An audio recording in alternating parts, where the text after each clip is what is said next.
Hello, and thank you for joining us. I'm WRVO Station Manager Bill Drake, welcoming you to this very different presentation of Tuned to Yesterday at the Movies with WRVO. Now, right now, I'm sitting in the WRVO studios, which is something I and most of my colleagues haven't said a lot lately, and that's because most of us, like many of you, have been working remotely these past several months, something not easily done at a radio station. But we're doing our best to make sure the NPR and local news you depend on every day is there for you whenever and wherever you want to listen, whether that's on your radio, at our website, or through our app. And it's all made possible by the generosity of WRVO listeners, people just like you who make voluntary financial contributions to keep this service strong. Now, this presentation of Tuned to Yesterday at the Movies is free like it has always been, but if you're inclined to help us out during these uncertain and unprecedented times, you can do that online as well. Just look for the red Donate button at the top of our webpage, wrvo.org, and thank you very much. Now, for the past few years, my colleagues and I have invited you to join us at a local movie theater for Tuned to Yesterday at the Movies. It's our chance to meet with you, to hear from the radio show's host, Mark Lavonier, and of course, to enjoy a classic film. This year, coronavirus has made it impossible for us to get together. So we're taking this opportunity to try something new, a virtual Tuned to Yesterday at the Movies. This year, Mark has chosen to feature the 1950 film Quicksand, starring Mickey Rooney. Why? Well, he'll tell us why in just a couple of minutes. And then, following Mark's presentation and the film, stay with us because I'll reconvene with my colleagues right here for a Q&A session with you where you can ask us questions about the movie, about the radio show, or about anything else about WRVO that has you curious. We hope you can stick around for that. So thank you for your interest in WRVO, in Tuned to Yesterday, and for joining us for this unique event. Now, to tell us more about the radio history of the star of tonight's movie, Mickey Rooney, here's the host of WRVO's Tuned to Yesterday, Mark Lavonier. Welcome to Tuned to Yesterday at the Movies, presenting Quicksand. First, a big thanks to all of the staff here at WRVO for helping me to see this through, and to you for joining us to enjoy a classic picture. You know, in previous years, we've brought you these movie nights at theaters around central and northern New York, but we thought if we're already stuck at home, why not get everyone together to escape for a little while with a movie from the past? And as ever with this movie series, I'm presenting the picture's radio tie-in or inspiration. As I've listened to and have been fortunate enough to work with old-time radio for years, many of the intertwining stories about the people who produce these shows have revealed themselves to me. And as these performers migrated from the theater and vaudeville stages to later radio and the movies, many in these realms would essentially meet again to create what are now considered to be classic works of radio and film. And we'll be seeing a movie that really captured the talent that audiences had seen and heard up to the point in this actor's career, but not exactly in the way they were used to, though throughout his decades on stage, screen, and radio, he wore many hats. This is your Hollywood reporter, Mickey Rooney, speaking to you from the set of The Big Wheel, a picture expected to zoom a bright new stardom over the skyline. And wait a minute, a new actor, anyway, his name is George Fisher. George, tell us, is this, by any chance, your first movie endeavor? Oh, no, Mickey Rooney. I've appeared in about a half a dozen pictures. Oh, a half a dozen pictures. You're a veteran star, then, huh? Mm-hmm. Is there anyone co-starred along with you in the picture? Yes, there's lovely Mary Hatcher, you know her. Uh-huh. And who else? Thomas Mitchell has a fine featured role. Mm-hmm. Anyone else? Oh, yes, Spring Byington and Alan Jenkins are in it. Spring by... Is that all, George? Well, I almost forgot. There is another fellow named Mickey Rooney who is on the screen even a little more than I am, but I don't suppose anyone ever heard of him. Mickey Rooney, you say? Yes. No, I suppose not. Tell me a little more about him, though, huh? Come to think of it, this guy Mickey Rooney gets all the breaks in the picture. Mary Hatcher is his girlfriend. He wins all the races most of the time, that is. And the camera follows him most of the time, too. You know, I'll have to speak to the director about this. I would if I were you, George. But what part do you play in the picture? Well, I'm afraid I'm already typecast, Mickey. They've got me in the important and dramatic role of announcer at the races. Well, that's wonderful, George. I'm glad to hear that you're improving and down to 7 minutes. But thank you very much, Mr. George Fisher, for giving us this interview on the set of The Big Wheel. Thank you, Mickey Rooney. I'm always glad to talk to you radio reporters. Though mostly off script, that clip from 1949 really captures the actor known as America's teenager, interviewing an actual Hollywood reporter with all of the sarcasm and fearlessness that teens are sometimes corrected on, but what Mickey Rooney would be adored for by the public for decades. He once said that actors are just grown-up children, making believe and having fun. And even as he was most popular as a kid himself, he was truly a giant of the screen, even at the adult height of 5'2". His first on-stage appearance was actually an accident when he crawled out during his father's vaudeville comedy routine in the 1920s at just 14 months old. But after his parents separated, his mother intentionally brought him to Hollywood a few years later, looking to place him in the famous Hal Roach-produced Our Gang motion pictures. His mother wasn't exactly happy with the pay, so after another try, he ended up becoming a hit at 7 years old in a series of nearly 65 films from 1927 to 1934, where he played comic strip character Mickey McGuire. His mother even tried changing his given name of Joe Yule Jr. to this, but because of trademark, ended up keeping the first name. And it was at the end of his 7-year run of the film series that he had outgrown the little boy character for a young man, getting a lot of notice in this new chapter in 1934's Manhattan melodrama, portraying a young Clark Gable. Though that movie was brought to the Lux Radio Theater with several of its original stars in 1940, Mickey Rooney's earliest surviving radio appearance was at 15 years old in scenes from Treasure Island on the variety program The Shell Chateau in 1935. This boy's made us trouble from the start. Aye. Mickey'll do it again if you let him live to do it. Yes, I have made trouble, and I'll make more of it. Your ship's lost, men lost, your whole business gone to wreck. And if you want to know who did it, it was I. You, Jim? Yes. When you planned a mutiny, I was in the Afro barrel and heard you. And it was I who cut the ship's hawser and took her where you'll never see her no more. So kill me if you want, but the laugh's on my side, and I'll die laughing at the lot of them. I believe you would, matey.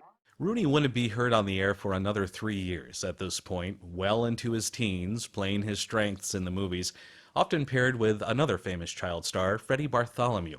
From a young shipmate in Captain's Courageous to his friend in Little Lord Fauntleroy, his work was really ramping up as he was getting more notice and delivering solid performances as an energetic and silver or sharp-tongued teen, all sculpting his image in the lead-up to what would be his greatest film franchise, which he promoted on radio, with a performance on The Good News of 1938 from March of that year. As you know, the West Coast circuit of theaters plays virtually every picture produced, and we find that our patrons enjoy this new family series with unlimited enthusiasm. That's a fine compliment, Mr. Stone.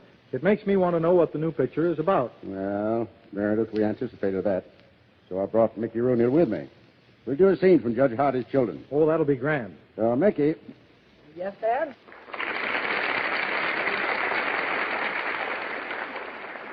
Mickey, how'd you like to help me here with a scene from our picture? Well, sure thing. Which scene?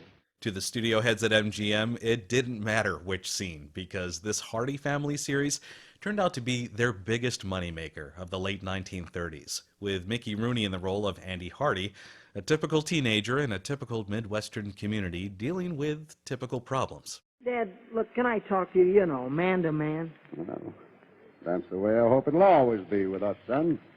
Well, man to man, I need $20. Dollars. Dollars? What do you want $20 for? That's an awful lot of money for anybody, let alone a 15-year-old boy. I want a tuxedo. The first few films were billed as the Hardy Family series, but with Rooney's charm and wholesome portrayal of the teenage son, they were soon known as the Andy Hardy movies, with the studio taking great strides to create a kind of bubble around Rooney himself and his on-screen image, at one point trying to stop his first marriage to Ava Gardner, a model whom he would end up helping to get into the movies herself. It was also on the set of this fourth movie in the series that he met and co-starred with Judy Garland, a pairing that would lead to a lifelong friendship for them and great chemistry on screen and on radio. We were put the Capitol Theater together, Mickey rewrote every song we sang. And it worked out swell, too, didn't it? It did not. Mickey, you know what happened when that fire broke out while we were singing one of your special arrangements. A fire broke out. Yes, and we were in an awful predicament. Well, how do you mean, Judy? Well, the manager told us to keep singing so the audience would remain calm, and the firemen refused to come into the theater until we stopped singing. That is a deliberate and premeditated fabrication. Well, I think you're exaggerating a little myself, Judy. I happen to know that you and Mickey were held over. You stayed in the theater for 3 weeks. Well, we weren't held over. We were afraid to come out. I'm sorry, Miss Garland, but I find it beneath my dignity to discuss the subject any further. Judy Garland would join Mickey Rooney in 3 Andy Hardy movies in all, and he would play the role in 16 movies in the series, which, if it hadn't happened already, made him a household name. And he became one of history's biggest box office draws, starring in major roles such as 1938's Boys Town, where he received a special Juvenile Academy Award, and in the next several years, he was bringing in more money for his movies than those that starred actors twice his age. And this success and publicity was often reinforced on radio, with guest appearances on variety shows, like the Gulf Screen Guild Theater. This clip is from April 1941. Well, Mickey, my friend, I'm glad you dropped in. I wanted to tell you that I saw Huckleberry Finn the other night, and I thought you were great. Thanks, George. I put everything I had into that character. In fact, now I really feel part Huckleberry Finn. You do? Yep. I don't know whether to call myself Huckleberry Rooney or Mickey Finn. What part of the picture did you enjoy making best? Well, George, I think the part I liked best was playing hooky from school. We shot the scene over and over, and finally the director said, "Look, Mickey, you're supposed to be playing hooky. Make it real. Give me some realism." And did you give it to him? I think so. He's still looking for me. No kidding, George. That's nice work if you can get away with it. Don't say it too loud. MGM might hear you. Months later on Edgar Bergen's radio show, Mickey Rooney made radio history in a way, as he took over for a comedian who is known for being part of arguably the most famous radio comedy routine ever, Who's On First, from Bud Abbott and Lou Costello. Costello was out sick during their scheduled performance, so Rooney stepped in. Now look. Yes. Now look. Murder. You know, That's murder. I know, it's very nice. Mickey, you know... No kidding. Doesn't that sound like Costello? It did. You know, Mickey... It's wonderful. Thank you. You know, it was nice of you to come over and help out in Costello's place just as we were getting started in the house-renting business, too. Well, I'm glad to do it, Abbott. How do you do, gentlemen? I would like to have you sell my house for me. I am Mrs. Von Spook. Wait a minute. Isn't your house supposed to be haunted, Mrs. Spook? Young man, it's Von Spook. Von Spook? Two Spooks? All right. I ain't going there, that's all there's Right. no... Don't get excited. Nonsense, Mickey. A ghost can't hurt you. No, but it can make me hurt myself. All right, never mind that now, A week before that broadcast, America had entered World War II after the bombing of Pearl Harbor, and like most celebrities of that period, Mickey Rooney jumped into the war effort by volunteering his time as host on the Armed Forces radio program Command Performance in June of 1942. Well, men, the hands on the studio clock are waving goodnight. And according to the old adage, time waits for no man. But 130 million of us back here are waiting for the day when you put the clincher on that job you're doing and hurry home. And when it's all over, you can bet your bottom dollar that the world will be hailing the man with the whiskers, not hailing that guy with a mustache. Good night, fellas. Exactly 2 years and only a couple of radio appearances later, Mickey Rooney was drafted into the Army himself, entertaining the troops overseas until shortly after the end of the war, even receiving a Bronze Star for his service there. And upon his return in 1946, tried to hit the ground running with a quickly produced Andy Hardy movie, and his only radio showing that year was as an impromptu analyst on the Bill Stern Colgate Sports Newsreel. So who do I think will win football's Run for the Roses comes New Year's Day, Bill? Well, you can call your captains together, flip a coin. You might pick the winner, and then again, you might not. And in closing, Bill, I'd like to ask a favor of you and all the other sports scribes. When you're picking this season's All-Americans, don't forget those that might have made the team if they had lived. This is Mickey Rooney in Detroit, saying goodnight and returning you to Bill Stern in Chicago. Even though Rooney had returned to acting after his time in the armed service, public tastes were changing, as was he from being the spry teen to an adult, and his career started to suffer. And in a possible move to keep his achievements fresh and him relevant, Radio was there in 1947 with an adaptation of the Oscar-winning picture National Velvet, which he starred in a few years earlier as a former horse jockey, along with Elizabeth Taylor, who also reprised her role for the air. Why don't you ride him yourself? Do you want to know why? I'll tell you why. It's been going around in my mind all night. Sure, I was a jockey once. And one fine day I rode at Manchester. There were 3 of us going for the final jump together. And I saw a chance to win, and I took it. It was me that did it. There was a tangle of reins and horses and jockeys. And one of the jockeys got killed. That's why I don't ride anymore, because I'm afraid. I'm all soft and yellow inside, so I don't ride. That's why I'm no good to you when you need me the most. Oh, no, Mike. At this point, Mickey Rooney was really still on the divide of his youthful self and being a man of the movies. And although he was him through and through, movie studios were still eager to try to capitalize on who he once was, while radio gave him the opportunity for a more adult role, with the series Shorty Bell, making its debut at the end of 1947. Hey, I gotta talk to you, I Shorty. can't stop now, kid. I'm late. I'm delivering newspapers, and I'm plenty Oh, please, sore. Shorty, I gotta talk to you. It's important. Oh, all right, kid. Hop in. Oh, gee, thanks, Shorty. Try and keep your mouth shut until I boil down to a slight simmer, huh? Shorty, Hey, watch it, will you, Shorty? I'm riding the tail end. All right, hold on tighter. Red back there, he's an ex-Air Force guy. Just can't relax without a parachute. Say, Emmett. Yeah? Did you ever look up to a guy all your life, and then when you met this guy, you wanted to bust him right in the snoot, huh? Hey, I'm in a jam, Shorty. Who isn't? Just being alive is being in a jam. I'll learn robot to turn me down. Honk. What's your rush, buddy? The series turned the heads of entertainment writers who were becoming more impressed with the dramatic skills of Mickey Rooney, bringing a realism and energy that other screen actors actually failed to deliver on the air. But after only 3 months, the show didn't exactly take with the general public and was canceled. In the late 1940s, Rooney was still in the movies and working regularly, branching out into more serious roles like the one we just heard, and still finding time to keep whatever momentum he had going on the air, appearing on one of the most listened-to comedy shows of that era, Duffy's Tavern. You know, I often wonder whatever happened to them corny old vaudeville jokes. You really want to know? Yeah. I sent him to Fred Allen. Sorry, I was just... Well, Edward G. Robinson. Then again, it's Mickey Rooney. It's Edward G. Robinson. I'm telling you, it's Mickey Rooney. Okay, we'll ask him. Hey, bud, who are you? Never mind who I am, see? I'm the fellow that asks the questions around here, see? This is my territory, see?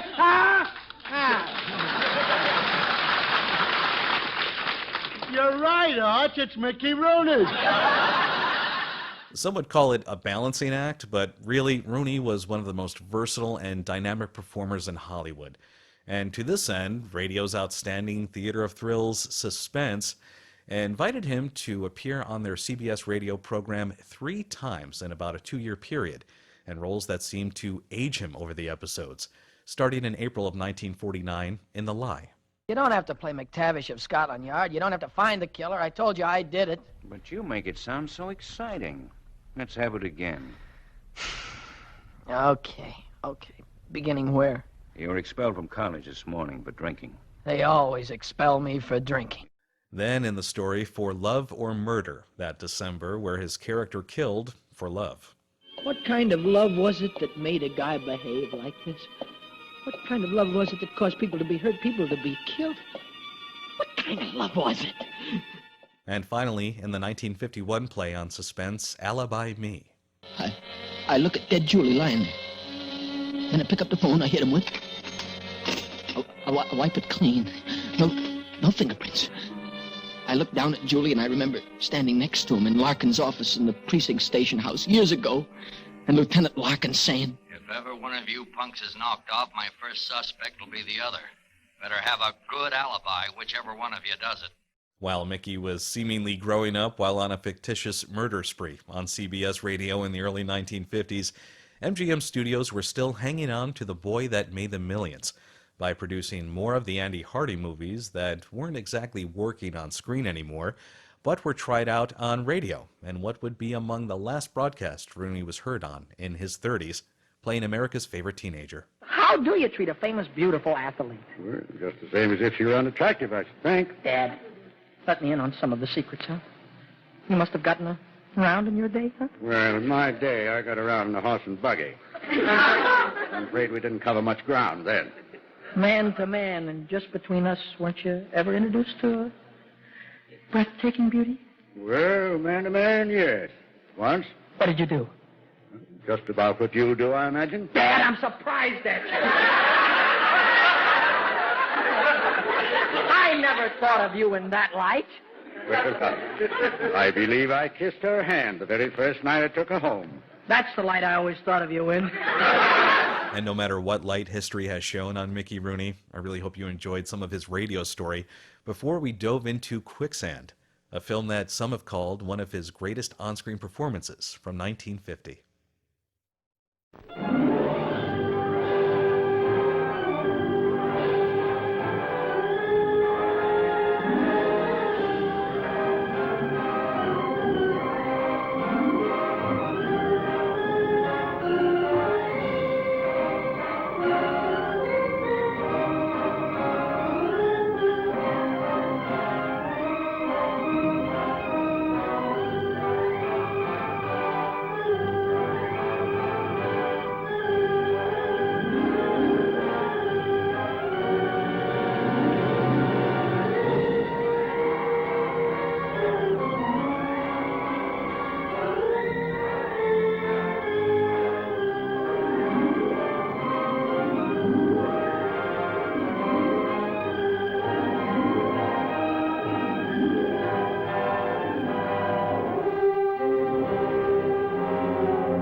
How's the pie? Fine. Buzz, how's the fishing these days? It's not very good around here, but there's a big run of marlin up Tijuana. Yeah? We're taking a party down there Sunday morning. How do you like this guy? Gets paid to go fishing while we slave over a hot carburetor. You said it. Hey, Dan, we got room for one more. Why don't you come along? When are you going to get back? Late Monday night? Monday night, that lets me out. I couldn't get Monday off. You could get away if you wanted to. You just don't want to miss spending Sunday with the girlfriend. Helen? No, they busted up a couple of months ago. By the way, she called you again this morning. She did? I told her you wasn't in for the 19th time. Good, good. How do you like this guy? There's a dame I trade my right arm for, and he gives her the runaround. Maybe he's found a new dish. No, I spent 4 years in the Navy fighting for freedom. Why get anchored down now? Besides, she was getting too serious. The old wedding bells, huh? They get louder and louder. I figured she's too nice to string along. But she won't take no for an answer. Some dames are sure hard to shake off. I once knew a blonde. Boy, And her the name was Margie. How'd you know? We've heard the story a dozen times. A couple of dozen times. Hey, we better be getting back or old man Mackey will blow a fuse. Right. Here, that's for you. Hey.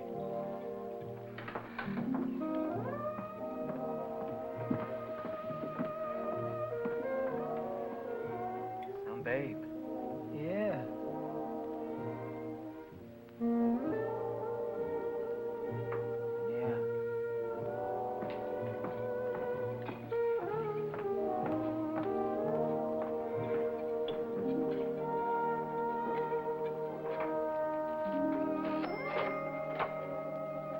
See you later, fellas. A little work to do.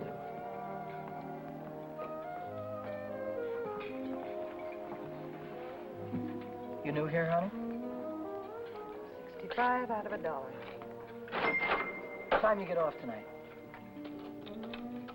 6:30? 7? Don't forget your change. I happen to have my autograph book here with me. Name and address? I'm afraid you've made a mistake. I don't come with the merchant's lunch. Oh, now don't be like that. I think you're wonderful. Anything wrong in that?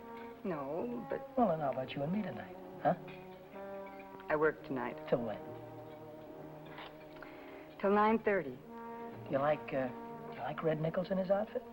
Yeah, I think they're great. They're playing over at the music bar on the pier. I thought I'd pick you up after 9:30 and we'd go over and give them a listen, okay? Okay. See you tonight.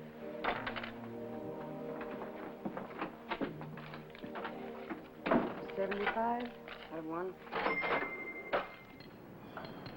Hey, Chuck. I just remembered something. Remembered what? It's 5 days until payday, and I'm flat busted. How you holding? I'm fractured. Me too.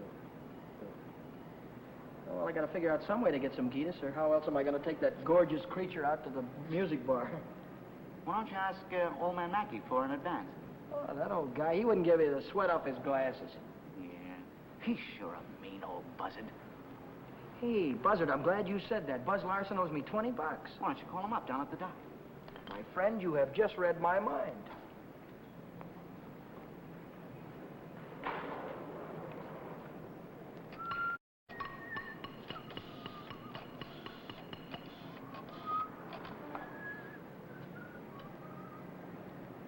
Hello, is Buzz Larson there, please? Oh, hello, Buzz. Hi, boy, this is Danny. Listen, could you let me have that $20 you owe me? Oh, that's swell. Believe me, you're a lifesaver. I'll be down tonight and pick it up. Huh? Tomorrow? Oh, wait a minute. Boy, I need it right away. You don't get paid until tomorrow. Yeah. I understand, sure. Okay. All right, thanks anyway, kid. Bye. Who left that light on in the washroom? Not me. Well, it was one of you fellas. You're all alike. You don't care what you do with my money. You think I own stock in the power company?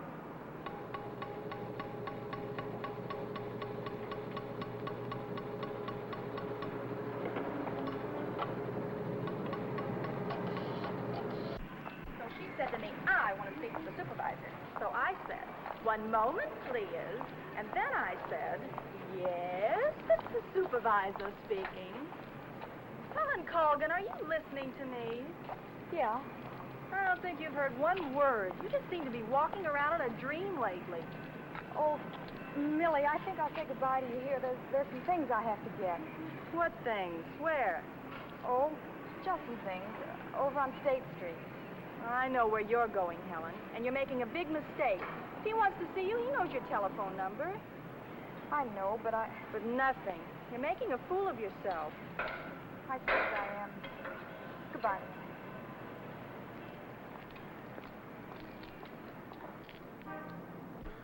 Well, when you need it fast, sometimes you haven't got time. A lighter.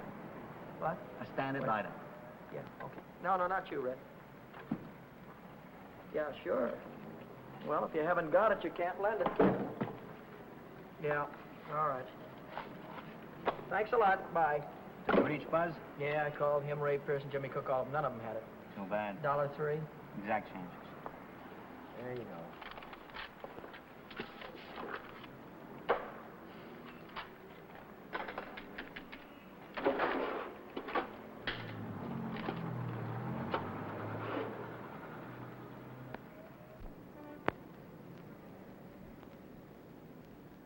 Nobody checks my cash except this once-a-week bookkeeper, and he don't come around till Thursday.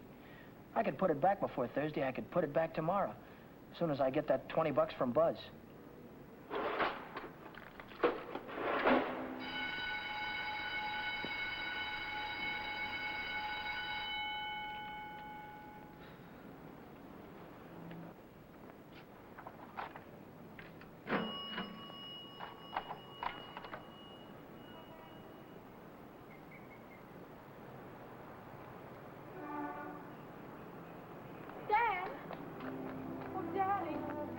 Oh, hello, Helen. Hello, Danny. This is a surprise. Yeah. Yeah, how's every little thing? Just fine. That's good.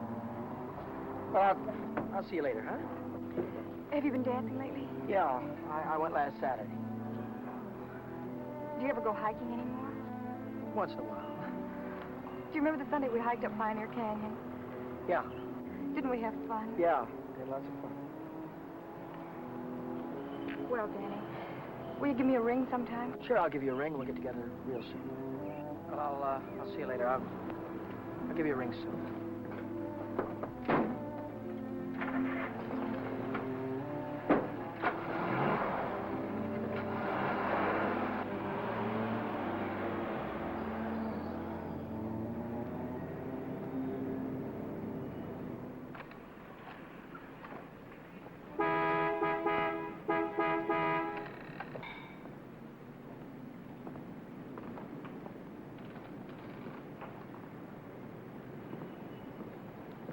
Taxi lady? Where's your meter? I'll figure out the fare as we go along. You might overcharge me. I might at that. Hop in, honey. Where'd you like to go?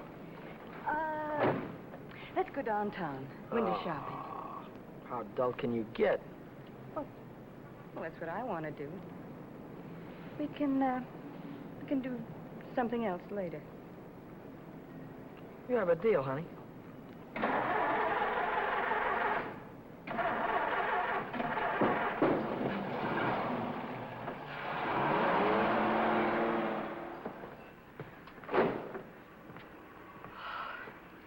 Still here.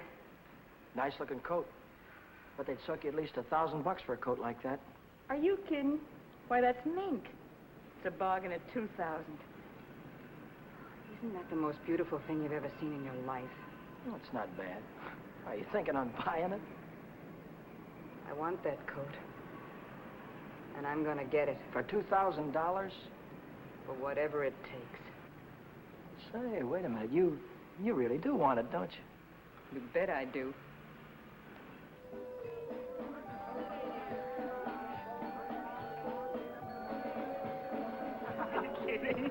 Wait a minute. Huh? Ah, they're blue. Brown. Yeah, but there's blues in your big brown eyes. Oh, you sing too. Only for you, honey. Shall we go? Closed Mondays. How do you like that? Are you sure you didn't happen to know it was closed when you invited me? Now, wait a minute. Would I do a thing like that? I'll take any place you want to go. Name it, you can have it. All right. All right. I know a place where I'd like to go.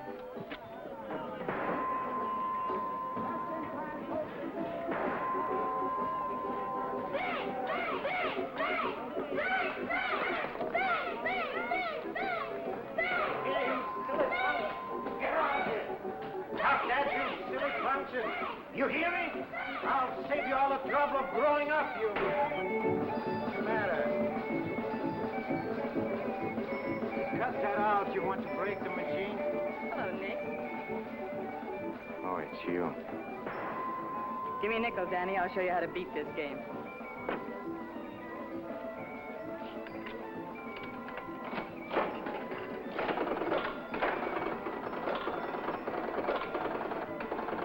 Wait a minute. One bull. Hey, Nick, pay me. I hit the jackpot. Hey.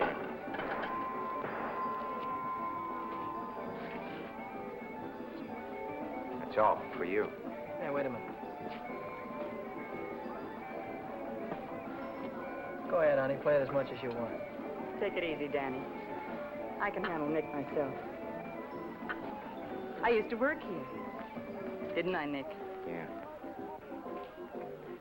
To come back, huh?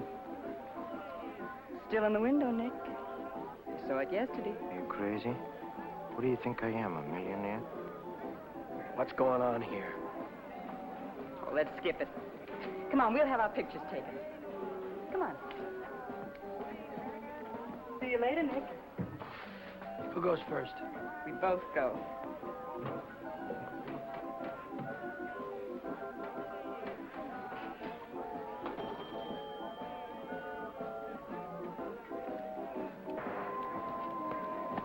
What do you want? Give me $50 worth of nickels. Okay, Admiral.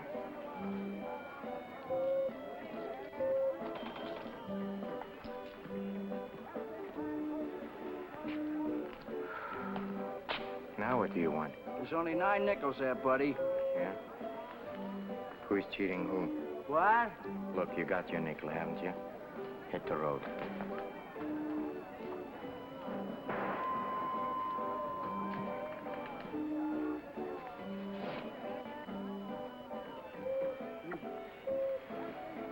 Why, hello, Nick.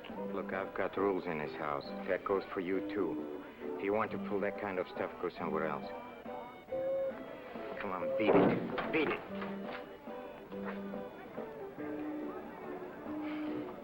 Come on, Vera, let's get out of this crummy joint.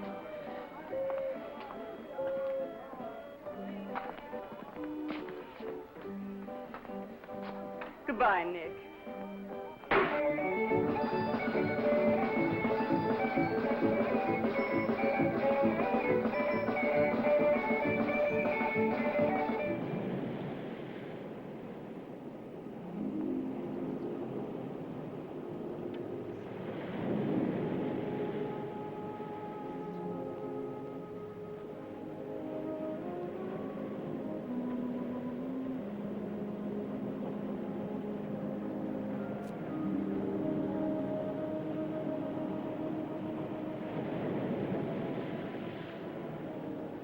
See that big star right there? Yeah. That's Beetlejuice. Who? Beetlejuice. Beetlejuice, Dave used to call it. Dave. Who's Dave? Old fella I used to know. Taught me the names of all the stars. You know, I never saw a star until I was 16. How come? I was raised in Steeltown, West Virginia, and you couldn't see the sky for the smoke. So I ran away. Funny, I ran away from home, too. That was a long, long time ago. What'd you do after you ran away from home? Oh, I was a car hop for a while, waitress in a beer joint, clerked in a 5 and 10, cashiered in a coffee shop. It's not what you run away to, it's what you run away from. I ran away from a farm and the belt the old man used to whip me with. That old man was sure free with that belt. Oh, I ran away from a lot of things. Ma getting drunk all the time and never having any decent clothes to wear. And the boarders, especially those boarders. They wouldn't leave me alone. Must have been tough. I learned to handle them after a while. Think you could handle me? Sure. I can handle you easy. Yeah.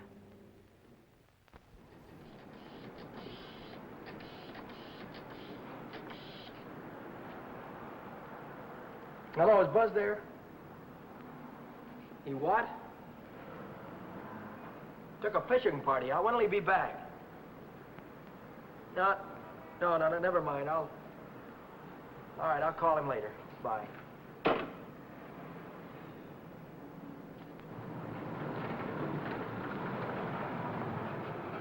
The bookkeeper.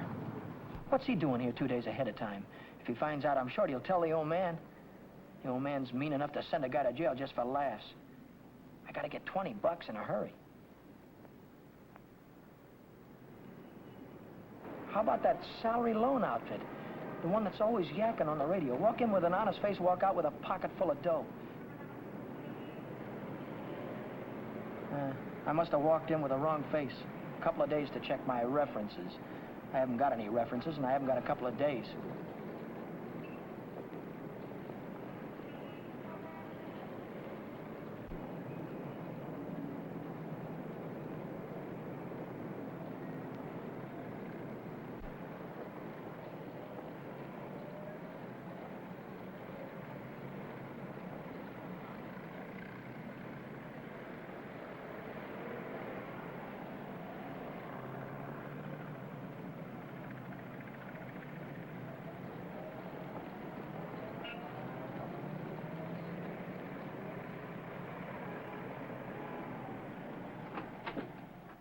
Can I have it for $1 down, like it says in the window? As soon as we check up on your credit.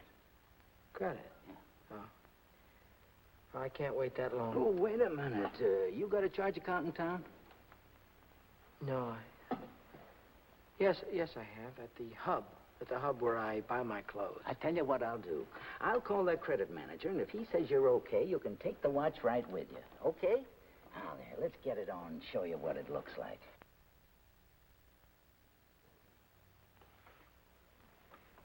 How much could you let me have on this ticker?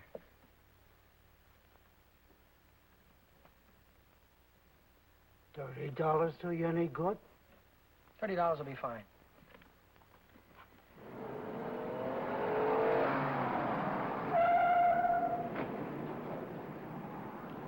Any better than last week? I don't know yet, Mr. Mackey. I'll let you know.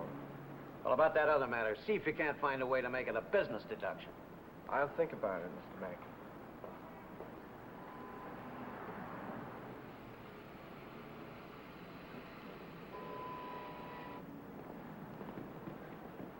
Hi, George. Hi, Dan. You're here kind of early this week, aren't you? The old man sent for me. Had some tax reports for me to get out. Oh. And I figured as long as I was here, I'd get my Thursday work done. Say, Dan, I just checked the register and it's $20 short. Well, maybe you could have made a mistake or something. No, I checked it twice. Well, you know, sometimes the money gets stuck in the money sack down there.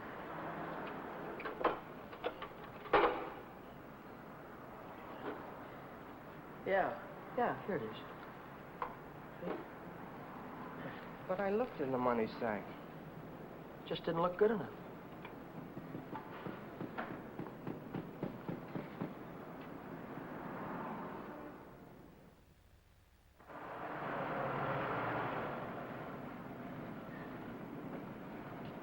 Can I do anything for you, sir? You Dan Brady? Yeah.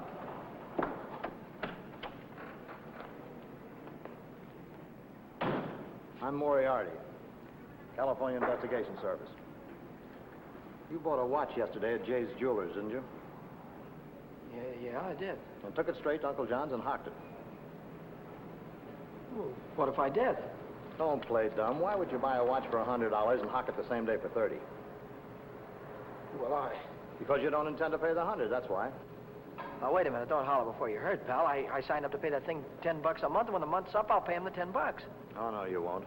Because Jay Jewelers don't think you're going to be here when the month's up. They think you're going to skip town. So you'll pay up now, or Jay's going to swear out a warrant. Warrant? Warrant for what? I'll give it to you in words of one syllable, my friend. When you buy something on the installment plan, you sign what they call a conditional sales contract. Yeah? This contract says that the watch, the radio, or the easy chair don't belong to you until you make your last payment. It says that if you sell, mortgage, or hock something you don't own yet, you're guilty of larceny. And a $100 watch is grand larceny. That's 3 years in the penitentiary in this state. Oh, you're kidding me, aren't you? Kidding? Me? Not in your life. You signed a contract like this, didn't you? Yeah, I did. Read what it says right there. Debt is payable. Within 24 hours, or charges will be brought. Well, look, I can't get a hold of $100, I mean, just like that right away. Well, you better dig it up somewhere.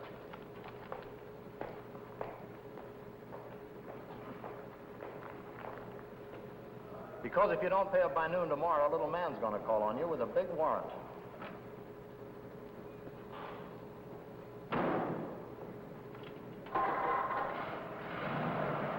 That's all, brother. Until noon tomorrow.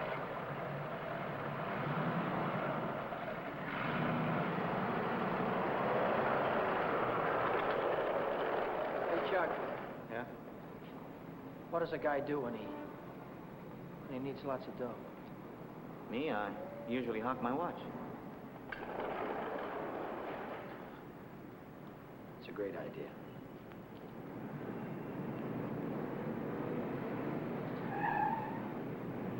Maybe I can get some dough on my jalopy. I wonder how much they'll give me for it.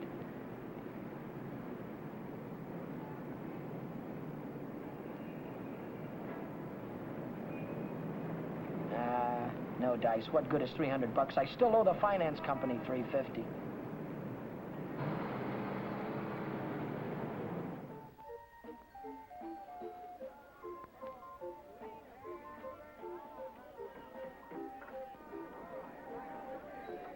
By 8:30, I'd tried everything I could think of, and I still hadn't raised $100. I hadn't raised $1.25. So I threw in the towel and headed for Phil's place to knock off a couple of beers.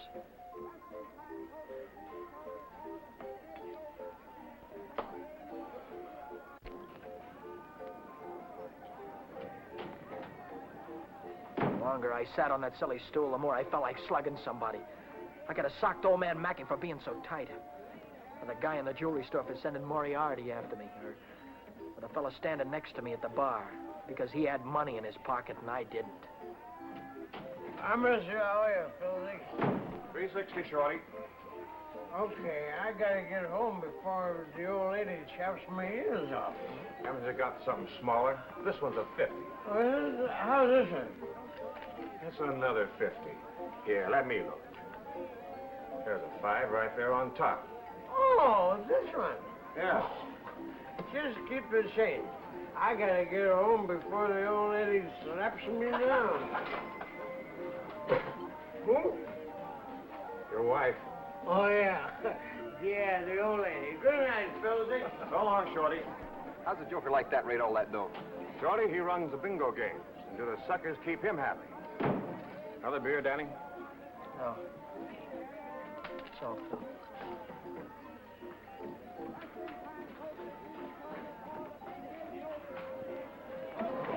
Hi, Romney. How is things? Hi, Shorty. How's it going? Okay.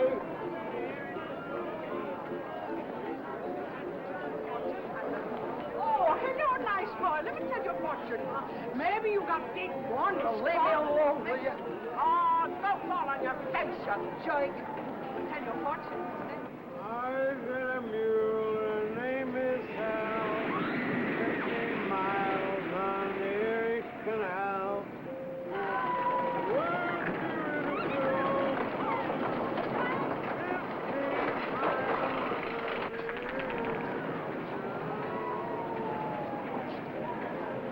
I've got a mule. Her name is Hal. 50 miles on the Erie Canal. She's a good old worker and a good old pal. 15 miles on the Erie Canal. She's a good old worker and a good old pal. 15 miles from the Erie Canal. On the Erie Canal. All right, reach. Reach, come on, I'm not kidding you. Let's go. All right, come on, in the back. Down on the floor, hurry up. Get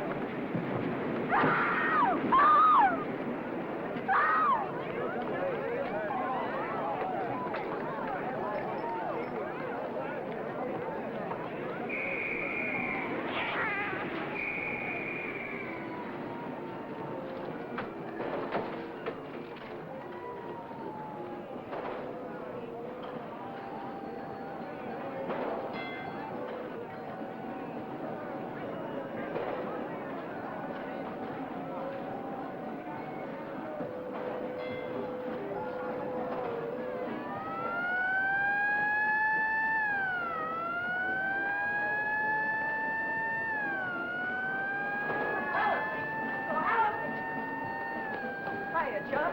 Long time no see. Hiya, Millie. Oh, gee, Dan, it's wonderful to see you. So, what are we waiting for, huh? What's your hurry tonight? I never saw you run after anybody before. Oh, Millie, please. Say, take it easy. What's the rush? Nobody's chasing us. That's right. Nobody's chasing us. We've got all night, haven't we? Sure we have. Maybe you've got all night. Me and Helen, we only got 5 minutes till the last show. Lodger's the general.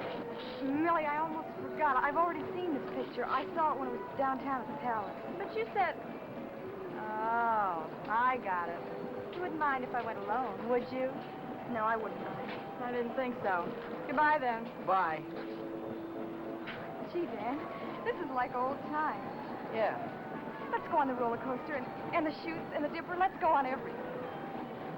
All right.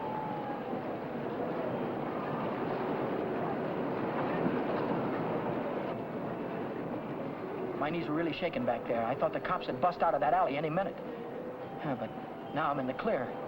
With heavy dough in my pocket, I can pay off that jewelry store and have enough left over to show Vera the biggest time she ever had. Vera. I've got a date with her tonight. I promised to meet her at Nick's place.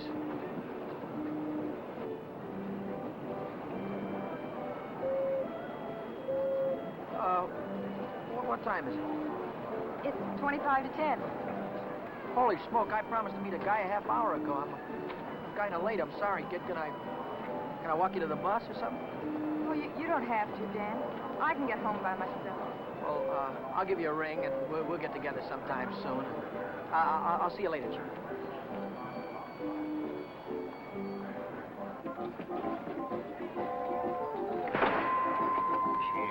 come back. I want my $50. Do me a favor, will you? Drop dead. Take your dirty hands off of her. Take your hands off. I want. Did you hear me? I don't like to be pushed around. I just don't.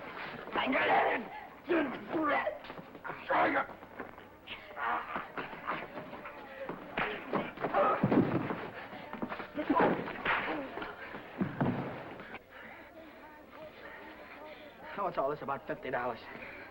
It wasn't a loan, it was a present. I don't want you taking $50 from a guy like this ever. Let's get out of here.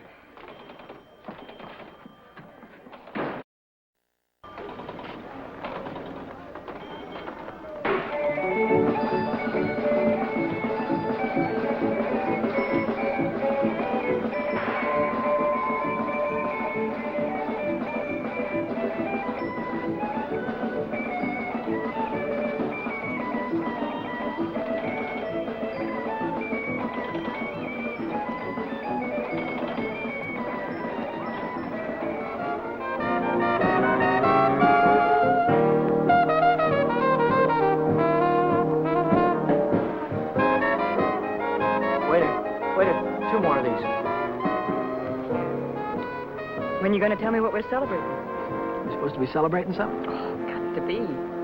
Last night you were spending dollar bills, and tonight it's 50s. I won it in a crap game. You sure it wasn't bingo? 2 champagne cocktails.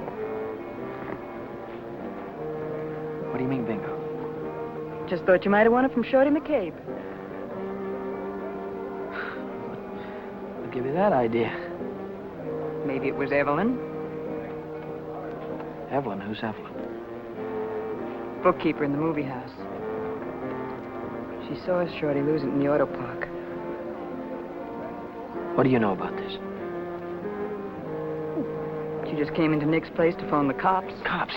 What'd you say? Vera, long time no see. How about a dance? No, thanks. Your boyfriend won't mind. No, thanks. Can I buy you both a drink? No. Isn't there anything I can do for you? Yeah, blow. You heard her.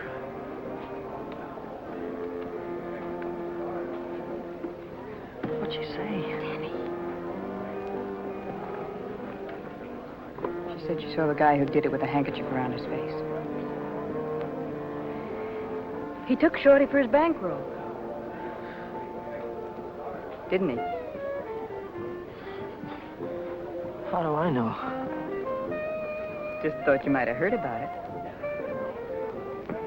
Anyhow, if it was me, and I'd won any $50 bills, I wouldn't go spending them around the pier. Yeah? Why not? Because everyone around here knows that Shorty carries 50s.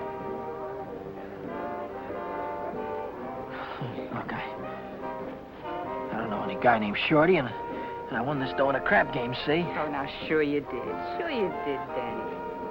Let's spend some of it, huh? That's more like it. Only, we won't spend the 50s, will we? No. No, we won't spend the 50s.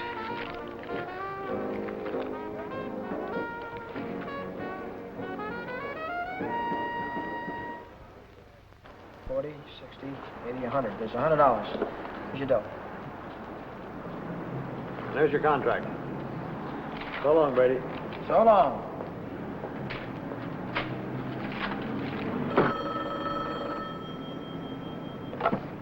Back A Motor. Who? This is him speaking. How'd I like to what? How'd you like to take a big jump off the pier? No, I don't like to take a jump off the pier. But you better come and see me, or else. Or else what? Or else something is going to happen. To you. To you, Danny boy.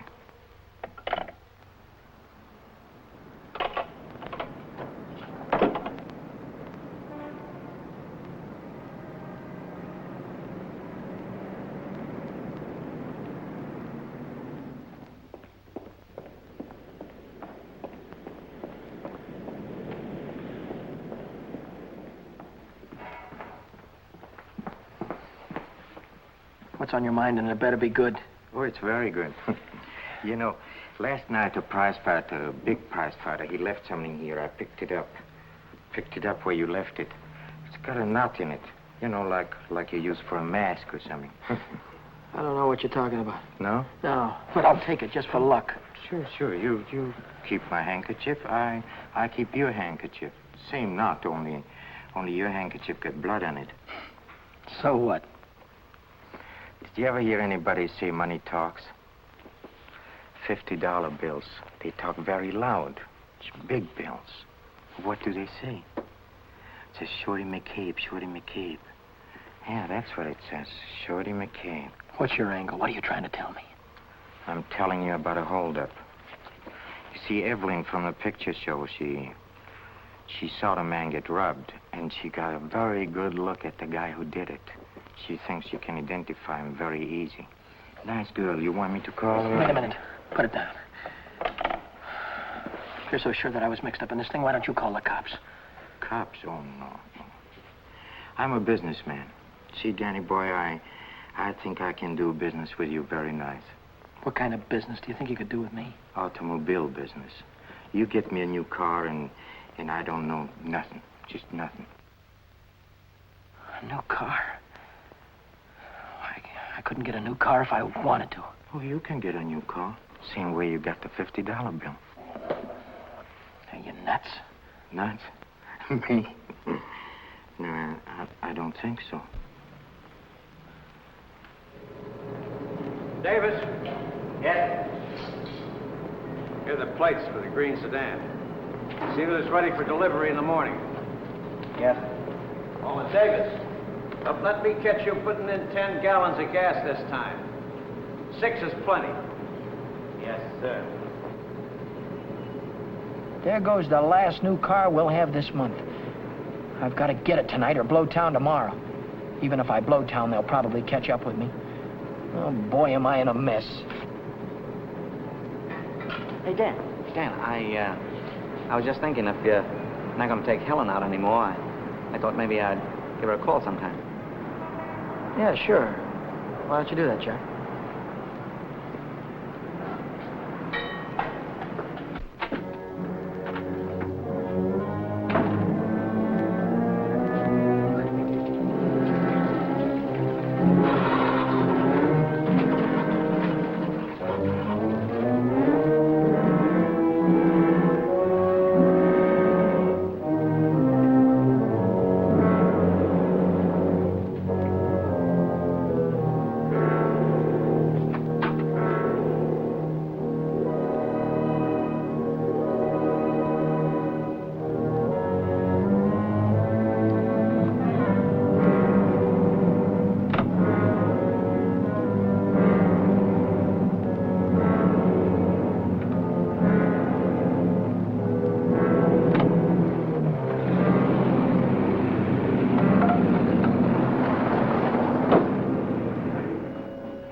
Hey, fella.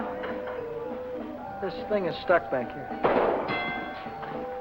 Okay, what is that? What's happening? It's the green sedan, the second in California Street. It's got license plates. That's fine. Well, I promise you I know nothing. Absolutely nothing. Wait. What's the matter? I want the handkerchief. Yeah.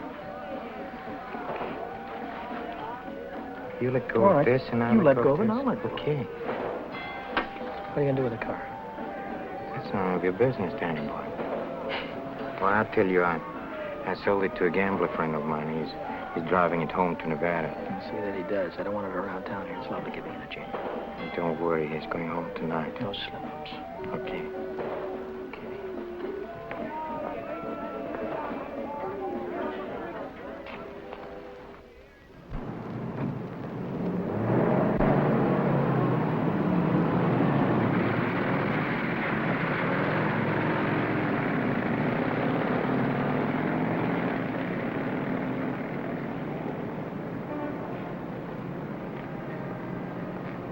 Brady. Yeah? Now I know who took that green sedan. You do? Yeah. I could tell the police about it right this minute. But I don't know whether that would help me get back the car or not. You understand? No, I don't. Now, I'm not interested in sending anybody to jail, Brady. I'm interested in getting back that car. I don't know why you're telling me all this, Mr. Oh, yes, you do. An employee of this firm stole that sedan, and I happen to know who it is because he was seen.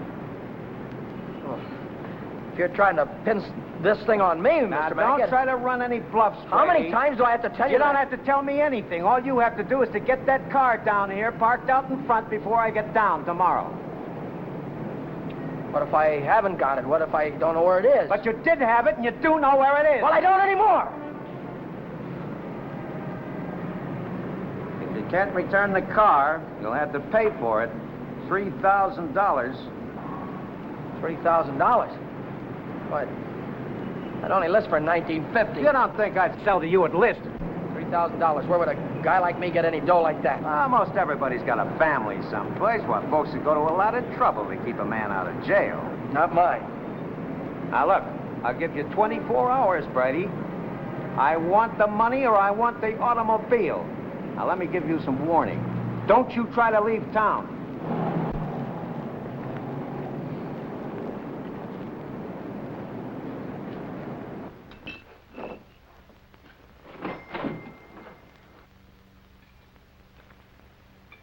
$3,000. It might as well have been $3 million. I tried to remember who could have seen me in the green sedan. Nobody'd known I had it except Nick. Nick. Maybe that was who told the old man. Nick hated me. He'd cut my throat for a nickel. Hey, what's the matter with you tonight? Well, you look like you lost your last friend.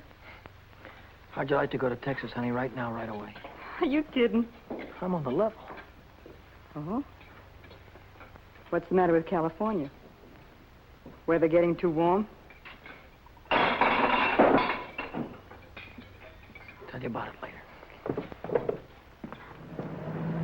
So, I'm in a worse jam than ever. My boss is going to throw me in the brig if I don't get a hold of $3,000 or else.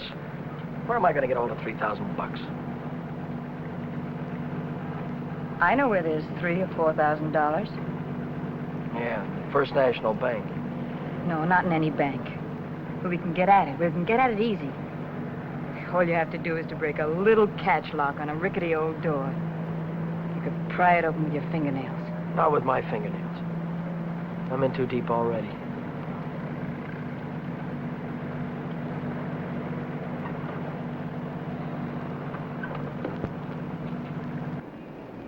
This is the end of the month. That's when Nick keeps the money overnight. Nick? You mean Nick at the Penny Arcade? Uh-huh. There'll be thousands of dollars there tonight. What would Nick be doing with that kind of dough? He charges people for cashing checks. Today's a big payday. A lot of them will bring their checks in the morning before the bank's open. And he doesn't even have a safe. He hides it.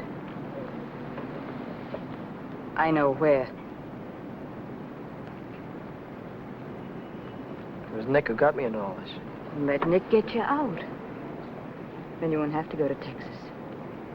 You can stay here with me. Wait a minute. What's the matter? Someone watching us from the house.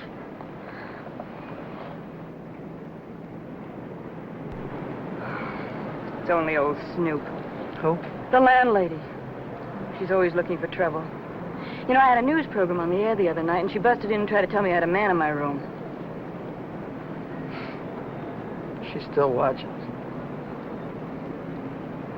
Well, let's give her something to watch.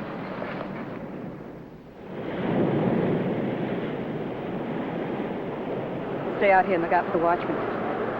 If I see him coming, I'll honk the horn. Blow it 3 times so I'll know it's you. All right, Danny. Good luck.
money? Yeah. I heard shooting. What happened? The night watchman saw me. Well, you took a big chance tonight and you got away with it. You ought to be tickled to death. Well, I'm not. I feel like I'm being shoved into a corner, and if I don't get out soon, it'll be too late. Maybe it's too late already. But you can stop worrying. You're out right now. You got the money in your pocket to pay your way out. Yeah. Yeah, that's right. I've got the money, and that'll square everything all right. I wonder how much there is. Feels like a lot. Let's take it up to my room and count it. All right.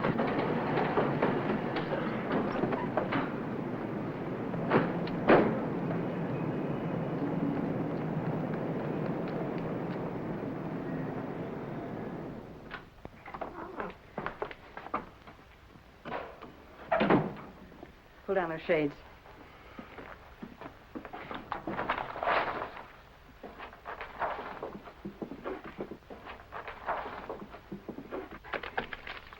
$500 in each of these packages. 2, 3, 4, 5, 6, 7. That's $3,500. 20, 40, 60, 80, 90, 100, 110. That's $3,610. Yeah, it's a lot of dough. That's more money than I could make in a year working every day. What's the coppers? Just like I thought. What's the big idea? Who said you can come in? I have rules in this house. This is a clean, respectable place. Well, you got no right in here. Now get out. I don't allow no men in the rooms, not in my house. And I am not leaving until he goes. You're leaving right now. Maybe you'd rather I'd call the cops. Why, you old battle Cut it out, will you? We don't want any trouble, especially now. Yeah, but... Maybe I ought to go. You think you can take care of everything all right? Oh. Yeah, sure, Danny. Don't worry. I can take care of everything. I'll call you in the morning.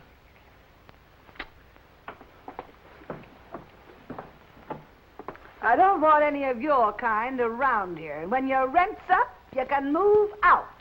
Scram! Hello. Is Vera No back there? Hey, you're going to wear that thing out today. Oh, this is her... Why don't you forget about it? She's just Wait a a minute, minute, will you, please? Will you do me a favor and shut up, please? Sorry. Oh, this is her day off. She wouldn't be at the restaurant. Look, when she comes in, would you tell her to call Dan Brady at Mackey Motor? It's very important. As soon as she comes in. All right. Thank you. Well, Brady? Well? I didn't see that green sedan when I came down this morning. No, you didn't, did you? Does that mean you can't get it back? Does it mean anything you want it to mean? Well, then I assume you intend to pay for the car instead. Oh, do you?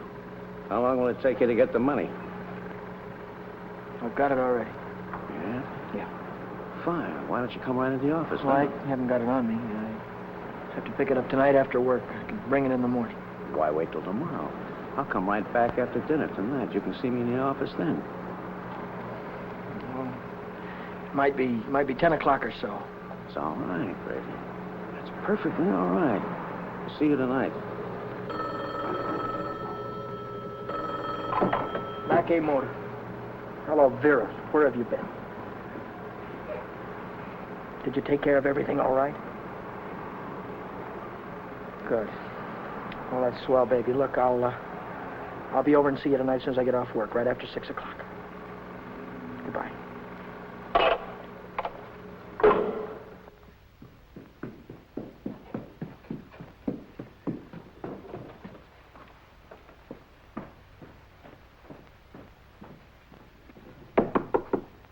That you, Danny? Yeah. Come right in.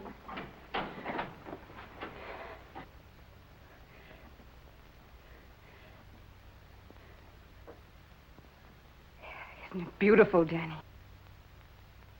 Oh, Danny, Danny, I might never have had it if it hadn't been for you. Where'd you get the coat? I bought it. Bought it with what? With my share of the money. Here's your end. $1,800.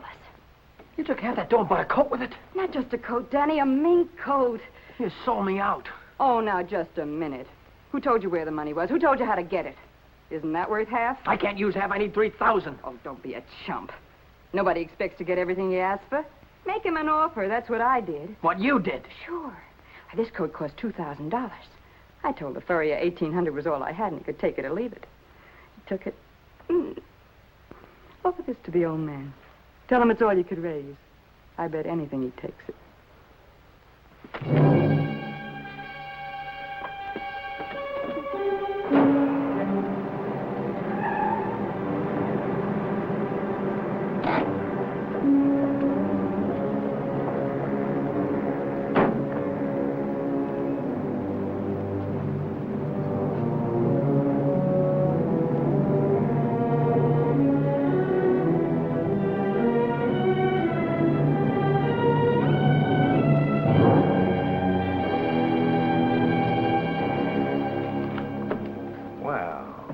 I'm glad you're doing the sensible thing.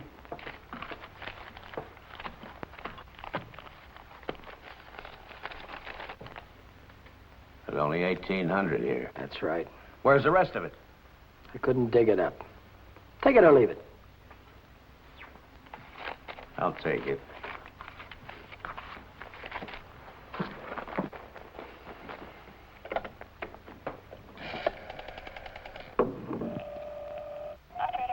Get me to the police station. What's the idea? I told you I'd forget about the whole thing for $3,000, but not for $1,800. Now, if you've got the rest of it on you, you'd better pay me now before it's too late. Why, you...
Hi, Chuck.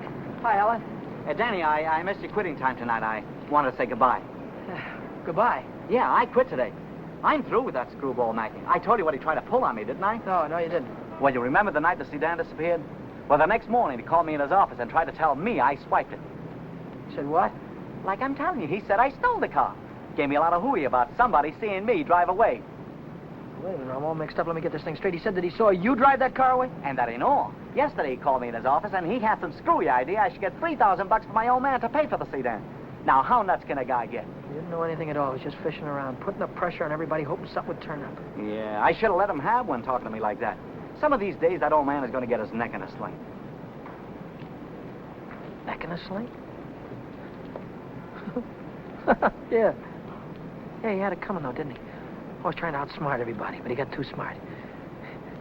Yeah, he got so smart, he got his neck in a sling.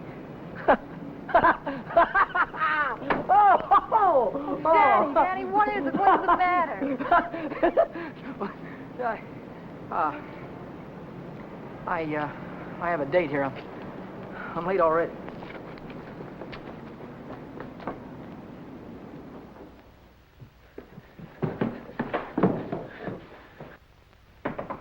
Come in. Well, how'd it go? Did he take the money? Yeah, he took it. I told you he would. Pack your things, we gotta get out of here. What are you talking about? He tried to call the cops. I had to stop him. Stop him? How? Never mind, pack your things. Stop clowning, Danny. How? I'm not clowning. He tried to call the cops. I had to take the phone away from him. He pulled a gun on me. I strangled him. On the level? On the level. Look, they won't find him until in the morning. By that time, we'll be halfway to Texas, baby. You'll be halfway to Texas. Not me. But the cops will be after us. They won't be after me. I don't have to run away. Look, we're in this thing together. You told me to offer him the dough. I didn't tell you to kill him. And I wasn't there when it happened. So why should I stick my neck out now? What kind of a dame are you? The kind that watches out for herself. If I didn't, who would? Oh, you don't care about anybody else, do you? Why, sure I do. Why, I wouldn't want to see anything happen to you, Danny. I certainly wouldn't want to see the cops catch you. Don't you think you better get started to Texas? I'll kiss you goodbye if you want me to. I would dirty my lips.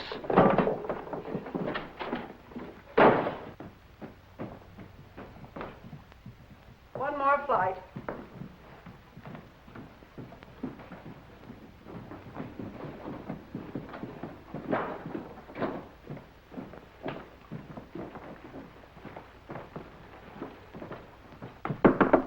Miss Novak, some gentlemen to see you.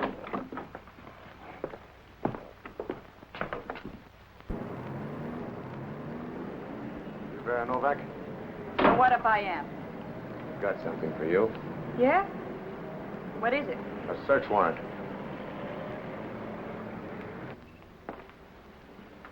See what she's got in her purse, Smitty. Right.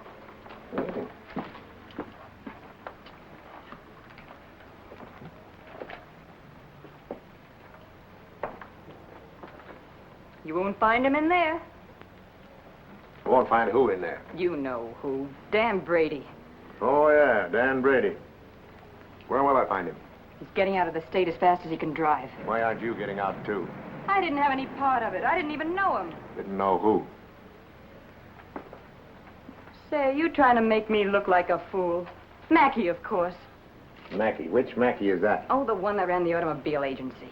Ran? Well, he can't keep on running it now that he's dead, can he?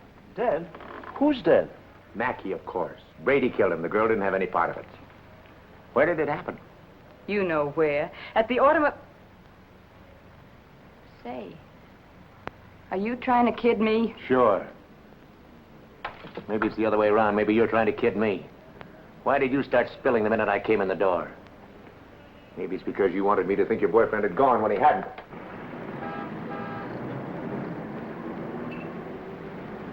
How do I know he isn't still here?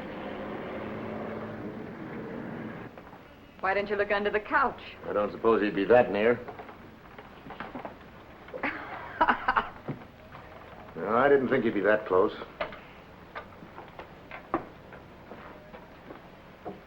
Smitty. Watch it. Ha, ha, ha. Ha, ha, ha. Where does a dame like you get a coat like this? I bought that coat with my own money. You take your dirty hands off it. I'll bet you did. I can prove it. I got a receipt. Here. Here. Alaska Furrier's 917 Main Street. Received of Vera Novak $1,800. Well, looks like Nick had the right hunch, Schmidt. Nick? What do you suppose brought us here? Last night somebody stole $3,600 of Nick's money, and today you paid $1,800 for a fur coat. Looks like you and your boyfriend split Nick's bankroll right down the middle. I don't know what you're talking about. Give me back my coat. Don't worry about your coat, sister. We'll take it right with us. Bring her along, Smitty, and we'll check on Mackey on the way down to the station. Serves you right, you hussy. Drop dead.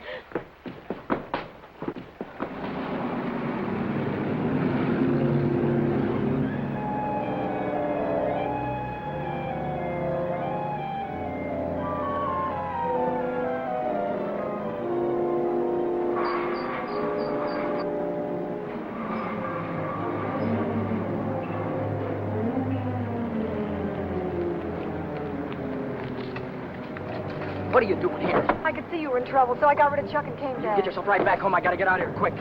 What is it, Dick? Was it the holdup in the auto park? What do you know about that holdup? I saw you hiding in the alley that night. The night that Millie and I walked by. I couldn't see your features, but I knew that it was you. But then I thought maybe I was imagining things. You know how it is when you love someone. You think you see him 50 times a day. But a minute later you called my name, and I turned around, and there you were at the head of the alley. Then we heard about the holdup in the auto park, and I saw the look on your face. Is that all? That's all. Well, why don't you get out and let me get started? I saw the police come out of the house with her. Are they after you, too? What if they are? What business is of yours? But I can help you. I can tell them you were with me all evening, and you'll have an alibi. I don't get it. Why do you want to help me? When things were going my way, all I ever gave you was a runaround. Now that I'm in a jam, why don't you get smart and stay away from me? I've been away from you too long, and it isn't any good. Don't you think I know I'm dumb to throw myself at a guy that doesn't want me? Don't you think I know I'm a fool to stand on a street corner for an hour just waiting for you to come out of a door? I know all that, but I can't help it. I fell in love with you the first time I saw you, Dad. I'll drive you home. It's less than a week since Helen waited for me outside the garage. Have you been dancing lately, she said, and all I had to do was say, swell idea, let's go out tonight. If I'd have said that, I wouldn't be running away from the cops tonight, with a murder hanging over my head.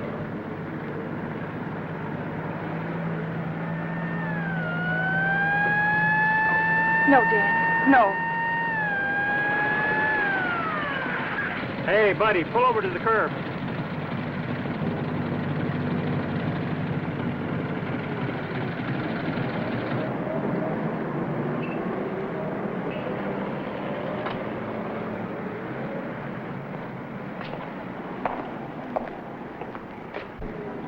Let's take a look at your driver's license. Brady. That's your name? Yes, sir. You went through a boulevard stop back there. Will you sign this? Yes.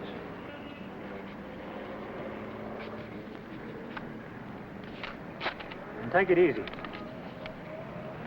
Yeah. Helen, you kept me from making an awful mistake. Well, if you'll only take me with you, I can help you. I know I can. Let me lay it on the line. I'm going to have to keep running. I'm going to have to keep running all my life because when they catch up with me, they're going to hang me. Hang you? For murder. I killed a man tonight. Start the car, and then tell me how it happened. Telling her about it wasn't as hard as I thought it'd be. And it was Helen who came up with the idea of Mexico. We decided to head for an inland town like Hermosillo, where not many tourists come. A man could be safe for 50 years in a place like that. What's that? That's goodbye to Mexico.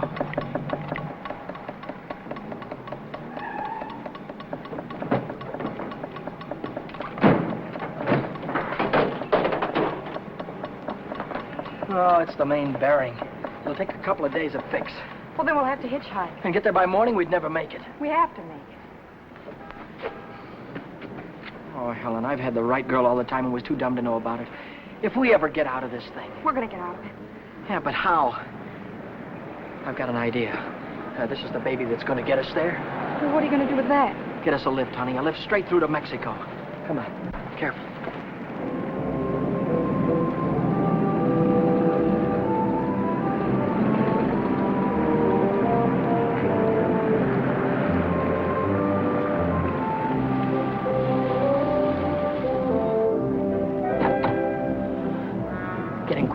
Don't try any funny stuff. I don't want to hurt you. All right, when the signal changes, get going. Turn south on the highway, keep her under 50, and don't go through any red lights, you understand me?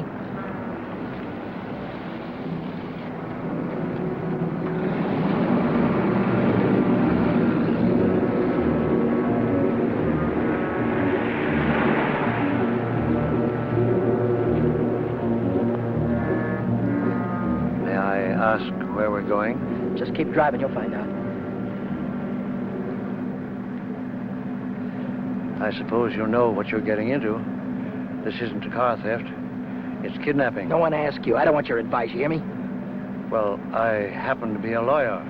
Maybe you can keep your mouth shut, too. No, Dan. Let him talk. He might be able to help us. she's right. Whatever it is you're running away from, this is worse. Kidnapping is a capital offense.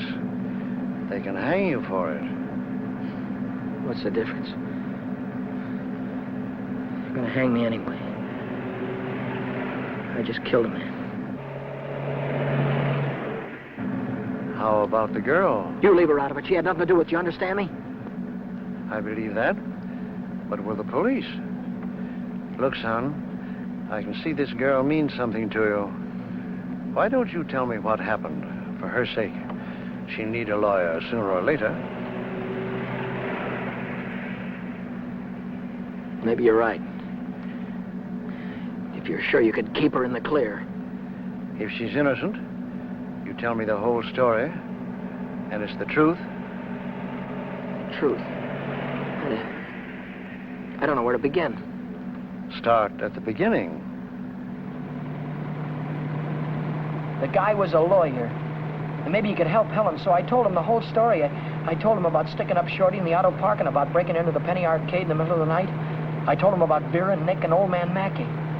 I told him everything that had happened, from the very beginning to the end. I see. Now, the first thing you want to know is where the girl stands. That's right. She's in the clear. They can't touch her. Oh, but how about Dan? You said maybe it wouldn't be murder. It might be manslaughter. No, it's murder, all right.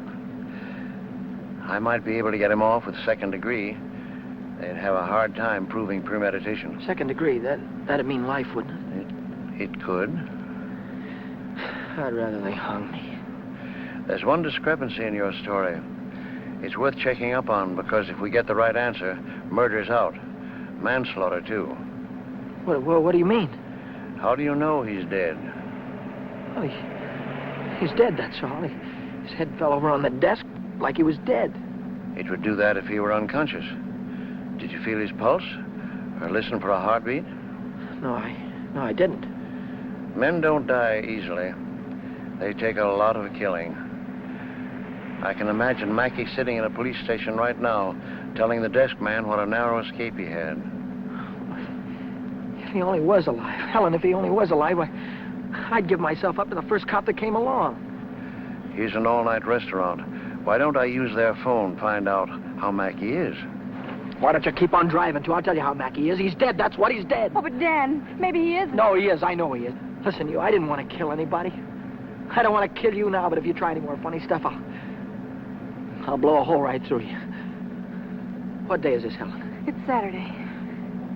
No, it isn't. It's Sunday morning. We still have a couple of hours before daylight. We can still make it. Turn this car around.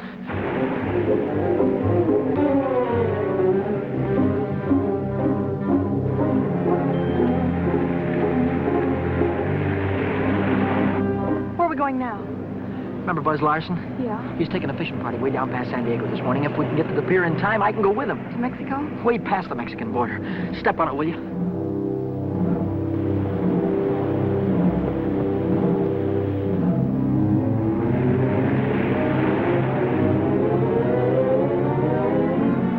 Hope the boat is still here. Yeah, there it is. Down there. We made it.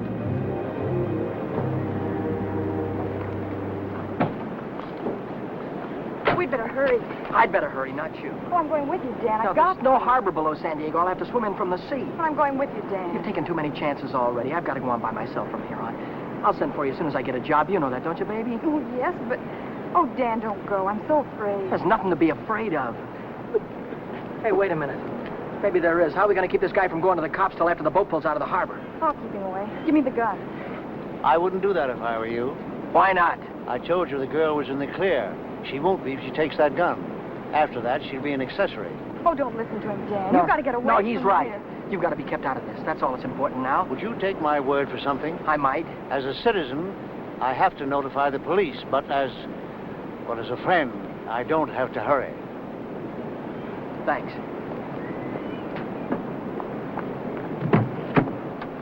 Would you do me another favor? If I can. Don't wait until the boat pulls out of the harbor. Leave now. I'll get her out of here right away. Thanks.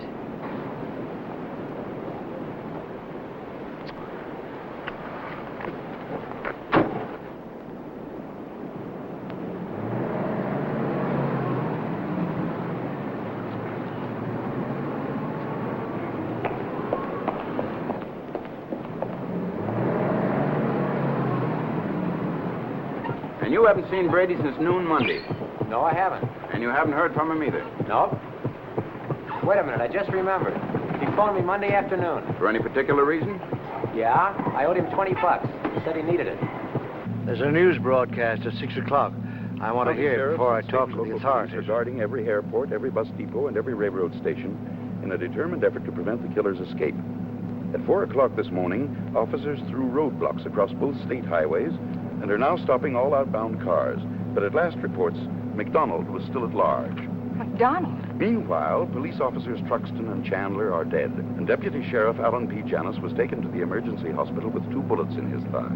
I'll get it a little louder. Closer to home, Beach City authorities are seeking garage mechanic Daniel Brady, 26, an employee of the Mackey Motor Company.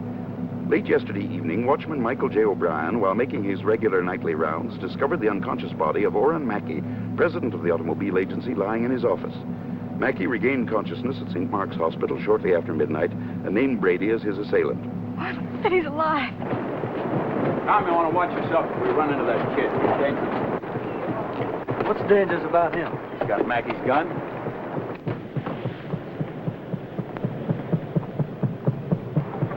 Hey, Buzz! Buzz! Wait a minute! I'm coming!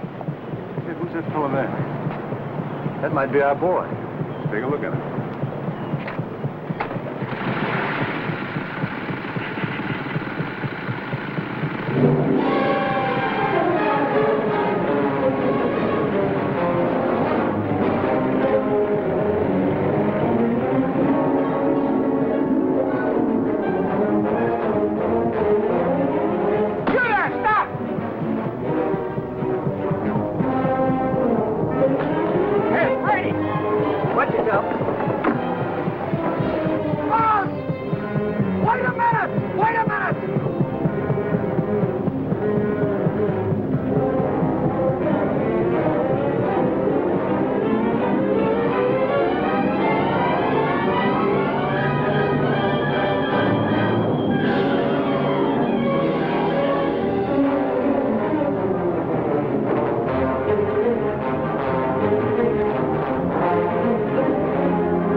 He's shooting. I'll go after him. You stay on top.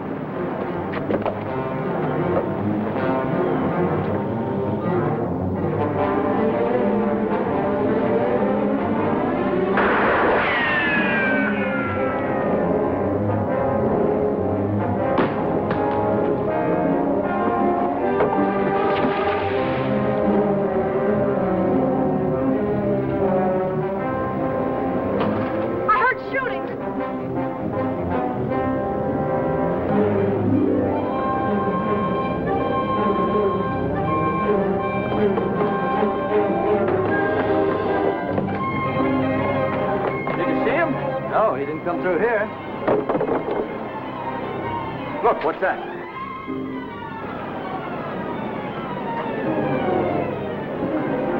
I'm coming, Dan. It's all right. You didn't kill him, Dan. Wow! Hey, what's going on? What happened? Cops. They shot a cop. I heard about it on the radio. Heard about who? Who? Oh, the guy that killed a couple of cops. Dave McDonald. Oh, what's going on, man? I don't know. They shot somebody. Yeah, here he is, right He ain't very big, is he? McDonald. How about it? Play it up. Stand back, folks. Give him room. There's the guy that got shot right there. Yeah, right Now, where'd you say your automobile was? On the pier, right over there. Fine. We'll put him in the car and I'll drive him straight to the hospital, if that's all right with you. Certainly. It'll save much time instead of waiting for the ambulance. I wouldn't have shot you only I thought you had a gun. What'd you do with it? I dropped it. What do you think they're going to give me? Have you ever been in trouble before? No, never. Well, I think we can rule out the watch and the $20 bill. They probably charge you with the holdup, stealing the car, and breaking you to the Penny Arcade. That could add up to anything from 1 to 10 years. But since you're a first offender, my guess is that it'll be nearer 1 than 10. Whatever it is, I'll take it. Whenever it is, I'll be waiting for you, Dan. If you want me to. You're a great gal, Helen. I love you, Dan. That goes both ways.